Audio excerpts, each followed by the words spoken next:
very much, Marty. And congratulations on your ascension to the top job at UMass. Does he sound enthusiastic about UMass or what?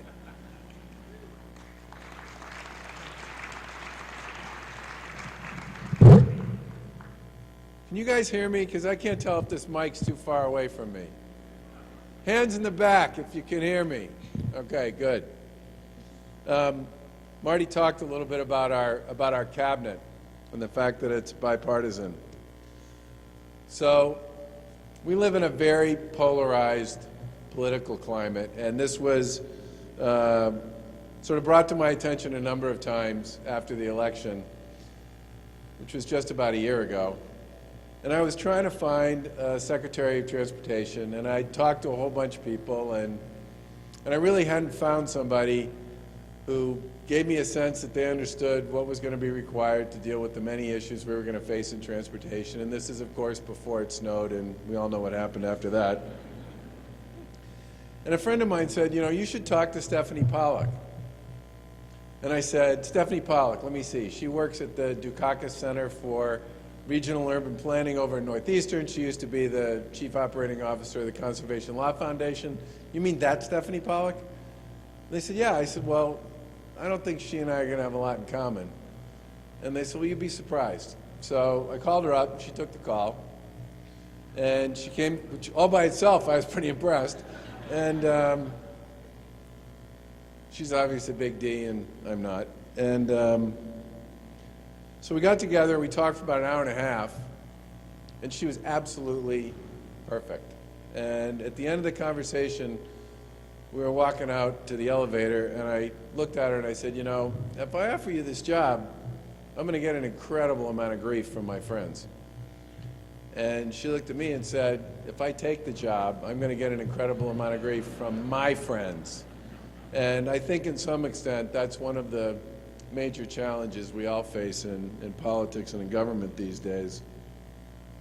Just trying to realize that campaigns and elections are contests, there's no question about that. But governing is supposed to be about finding the best person for the job. And we've tried very hard to do that early on in our administration, and that's probably why it's a pretty interesting collection of perspectives and points of view, several of whom you're going to be hearing from shortly. By the way, I think it's terrific you're holding this event in Worcester. Worcester, as many people know, has a long and storied history as a manufacturing community.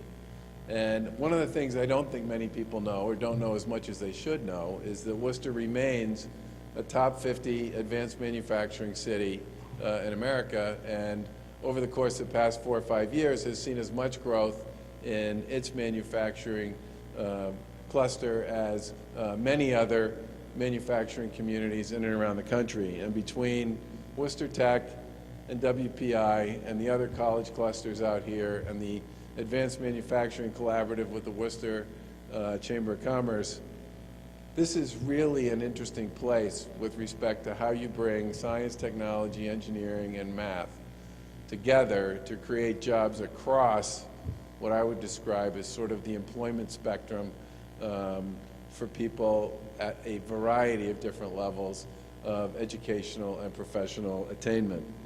And I do have to say one thing about WPI, which is, I say, is an apology to UMass and everybody else.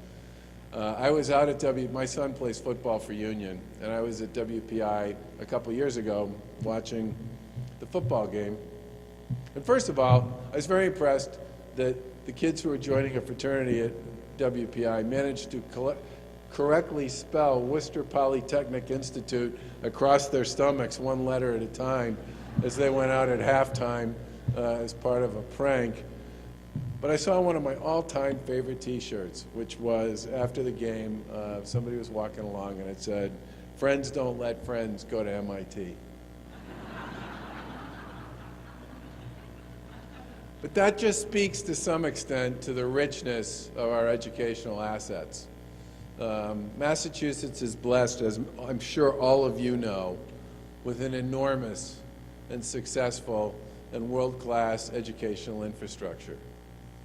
You look at any study that anybody does, And as a general rule, we're always somewhere in the top 2 or 3 in terms of the percent of our workforce that holds a bachelor's or higher education degree. We're number 2 in terms of employment in technology centers as a percent of total employment.